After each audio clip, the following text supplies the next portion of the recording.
কি রে সই, তুই এখানে দাঁড়াই রইলি কেন? তুই ভিতরে আসবি না? তাইলে আরো কিছু টাকা বেশি পাইতাম। দিছে টাকা দিছে?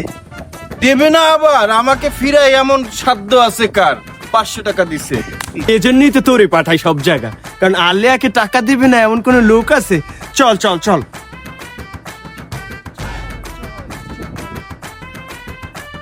সই, ওই বেলায় তো তোর বাড়ি, তে দুপুরে খাওয়া দাবার কি তোর বাড়িতে করবি নাকি? হ্যাঁ, না না, এভাবে এই অবস্থায় বাড়িতে যাওয়া যাবে না।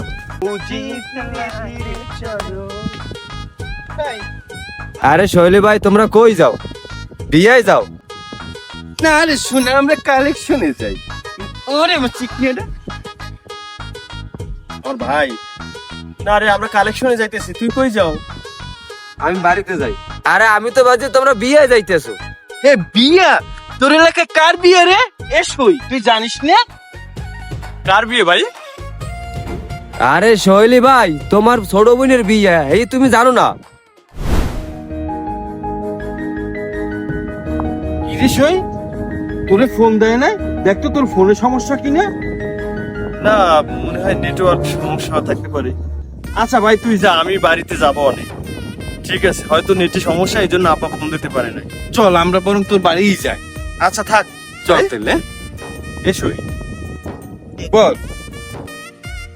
বাড়িতে বিয়া শাদী, একেবারে খালি হাতে যাওয়ান ঠিক হইব? হ্যাঁ, তাও তো ঠিক না, কিছু তো নেওয়াই লাগে। কি নিবি বলতো? আচ্ছা ওই সামনে দোকান দিয়ে দেখি কিছু নেবো আমি, ঠিক আছে? চল। আচ্ছা চল। এ ওইদি কাকা আসতেছে। হ্যাঁ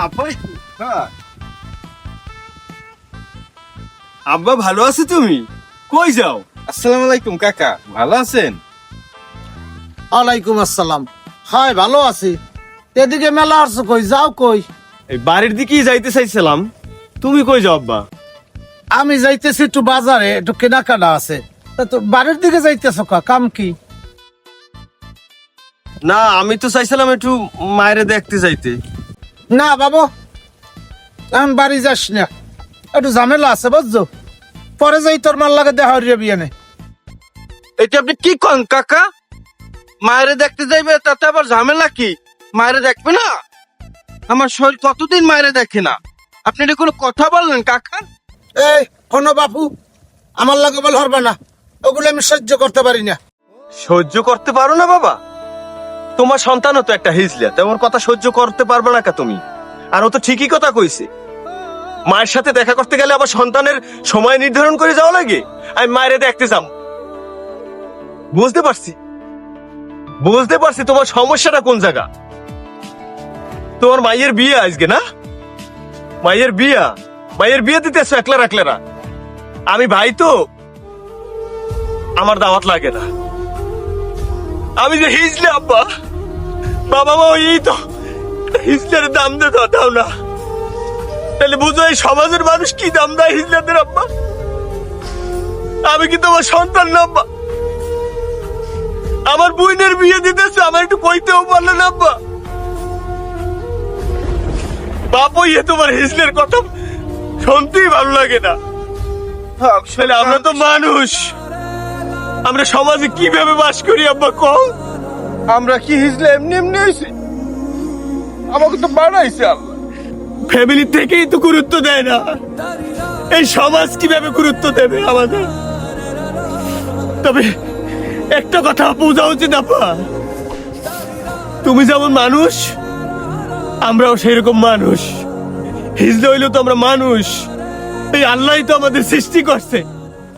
না তুই ঠিকই কইছো, কিন্তু কি করবো বাপ দেখ, তুই যদি বাড়িতে যাও আর যদি ওই পোষাবারের লোকজন তোরে দেখে, তাইলে কত রকমের একটা প্রশ্ন উঠবে। এমন আছে তোর বোনের বিয়েও ভাঙ্গে যাইতে রে।